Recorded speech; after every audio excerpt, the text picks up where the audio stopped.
le mot insertion vient de insérer. C'est-à-dire que nous sommes nés au Cameroun. Personne ne sait que nous existons parce que l'État ne donne les allocations familiales qu'aux enfants dont les parents sont salariés. Les enfants dont les parents ne sont pas salariés ne sont pas pris en charge par l'État.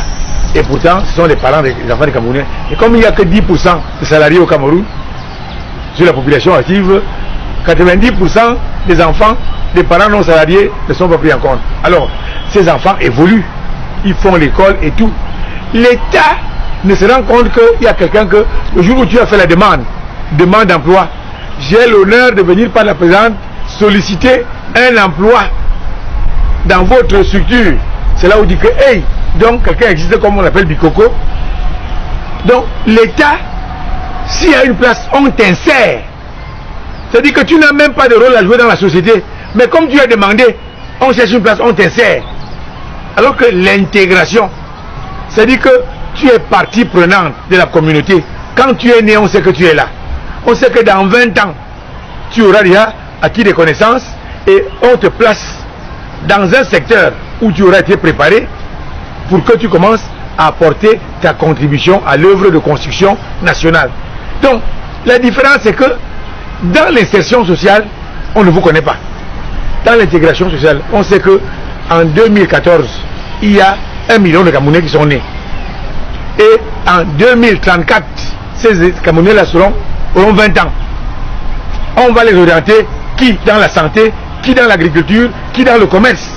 Et le moment venu à 20 ans, il n'y a rien à faire, tu es intégré pour jouer un rôle et tu commences aussi à construire une famille et à contribuer à la masse du pays. Donc voilà la différence des deux concepts. Et les gars qui ont créé l'insertion sociale, ils ne sont pas fous. C'est justement pour qu'on ait une société où 90% des jeunes sont en chômage dans un pays où tout est à construire. Disons que Dynamique citoyenne rêve d'un Cameroun où les citoyens sont conscients de leurs droits et devoirs et capables de se mobiliser pour amener les gouvernants à mener leur action en faveur de l'amélioration des conditions de vie des Camerounais.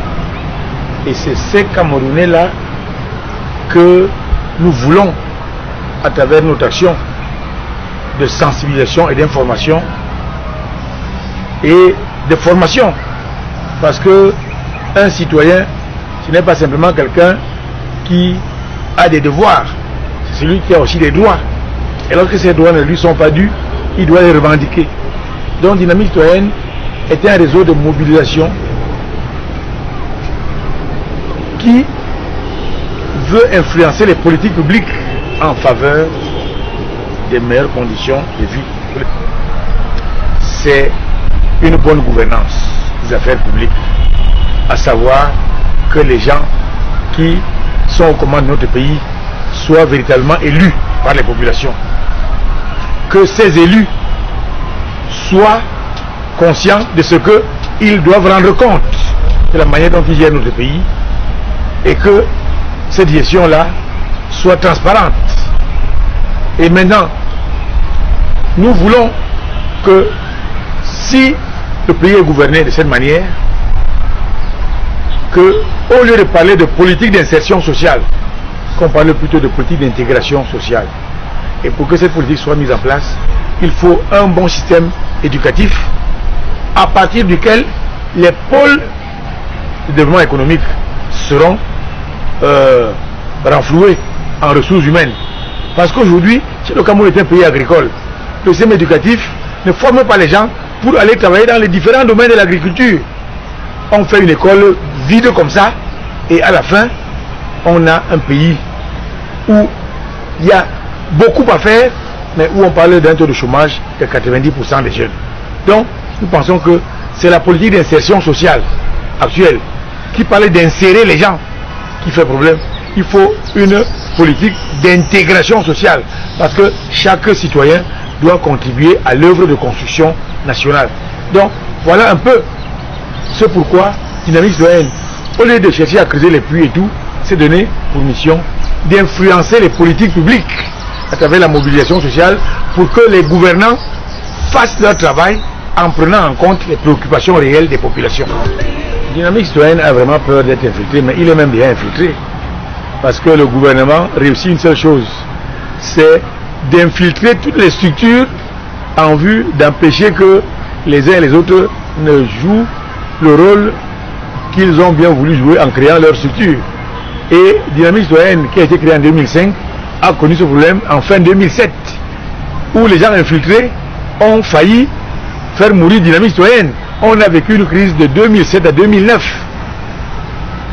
qui était justement dû au fait que Dynamique citoyenne, avec son objectif, déplaisait au pouvoir. Alors on a su gérer cette crise, et en 2010, on a rebondi. Et donc, aujourd'hui, les gens sont infiltrés, mais le défi, c'est une bonne direction. Si la direction est bonne et vigilante, avec des principes de gouvernance qui responsabilisent les autres, les infiltrés seront rapidement démasqués. Et nous veillons à ce que les gens qui sont en notre sein, qui peuvent être des infiltrés, n'aient pas une bonne marge de manœuvre pour jouer leur rôle. À terme, ils seront démasqués. Donc, nous prenons le soin de nous protéger, parce que nous savons que le gouvernement, quand nous serons un danger pour lui, il va prendre des mesures pour nous détruire.